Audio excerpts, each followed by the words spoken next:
Hey guys, after finally getting to see Monsters University, which of course you can watch my review by clicking right up here, I give you my top 5 movie monsters. So the moon affects more than just oceans and periods. Who knew?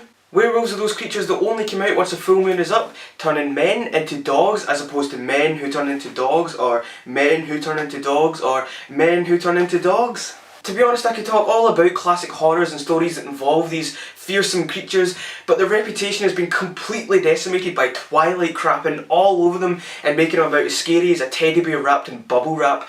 I mean, Twilight, man, just, Arguably the most famous movie monster, he's been through dozens of interpretations and variations, but it's the 1930s Universal movies with Boris Karloff, but most people recognise as Frankenstein. Well, technically Frankenstein's monster, but you know what I mean. It's funny because everybody thinks of him as this mute, bumbling lunk, but in the source material he's actually very eloquent. He speaks multiple languages and he's extremely intelligent.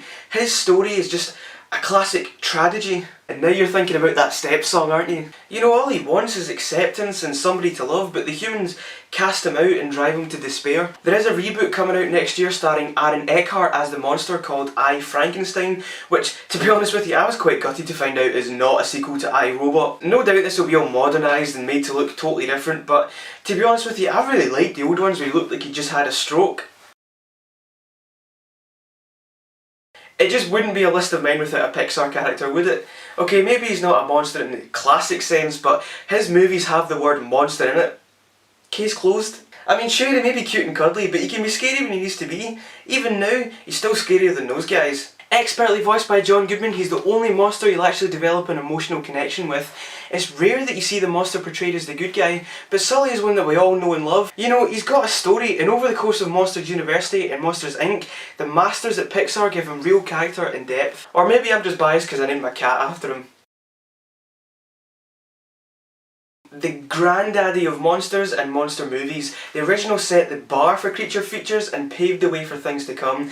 Just about every monster movie since has been influenced by it, right up to Guillermo del Toro's Pacific Rim and its kaiju. Godzilla has moved past being just a scary monster into something of a pop culture icon. You'd be hard pressed to find anybody who doesn't instantly recognise its appearance and its distinctive roar, and it's even fought against King Kong in the Fantastic Four. As with the majority of monsters, especially the ones in this list, Godzilla's been in a huge variety of things and had dozens of interpretations. The 1954 original is still the most famous and probably the best, but honestly my favourite is the 1998 Roland Emmerich one with Jean Reno and Ferris Bueller. Look, I know the film's rubbish, but I was about 6 or 7 when this came out, and at that age, oh man is this good. Although there is a certain charm to watching a small Japanese man stomp about in a big rubber suit. This is another one that's getting a reboot in 2014, directed by Gareth Edwards, who is behind the 2010 small film Monsters. And if you haven't seen Monsters, I recommend you go see it ASAP. He pretty much did it all himself, apart from the acting, on a shoestring budget, and it's a phenomenal achievement, so this reboot is in good hands.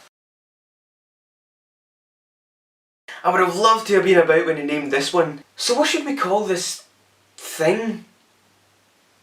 If there was a prize for the most vaguely named monster, this would win by a mile, with the Blob coming in second, of course. It's actually this monster's inherent nothingness that makes it so damn scary. It takes on the appearance of any living organism it can in order to blend in, mostly in the form of Antarctic research scientists.